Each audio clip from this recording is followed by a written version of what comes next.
হাত জোৰ কৰি আপোনালোকলৈ মই প্ৰাৰ্থনা জনাইছো। আজি বহুত student class 8, class 6, class 9, class 10ত পঢ়ি আজি মানে ড্ৰপ আউট হৈ গৈছে, স্কুল নোযোৱা হৈ গৈছে। এইটো আমাৰ কাৰণে কিন্তু খুব দুৰ্ভাগ্য আৰু আমাৰ কাৰণে একটা বিপদজনক কিন্তু ৰাস্তা। সকল ছাত্ৰ ছাত্ৰী আছিল এই 8-10 জন তেখেতসকলকে আমি সম্বৰ্ধনা জনাম। মই ভাবো অহা বছৰ 2026 বৰ্ষত ইয়াতকৈ যাতে ভাল এটা ৰিজাল্ট হ'ব তাৰ কাৰণে মই আশা কৰিছো। আৰু ইয়াৰ কাৰণে কিছুমান আমি ছাত্ৰ সংখ্যা ক্লাছ 9 আৰু ক্লাছ 10ৰ এটা বিশেষ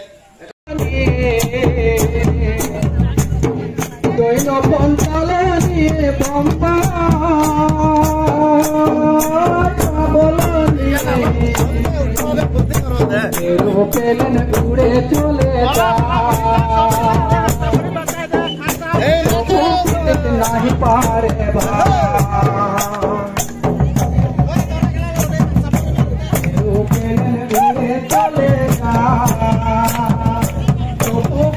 नहीं पारे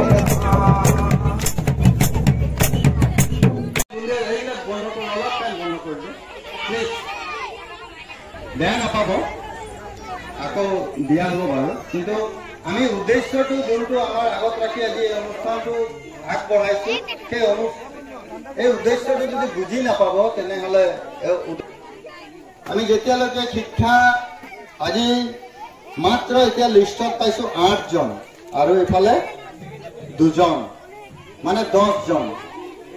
এই গোটেই গোপাল কৃষ্ণ মাত্ৰ 10 জনেই নেকি এইবাৰ ছাত্ৰ ছাত্ৰী আছে মেট্ৰিক আৰু হায়াৰ ছেকেণ্ডাৰী মাত্ৰ 2 জন আৰু 8 জন মেট্ৰিক পাছ।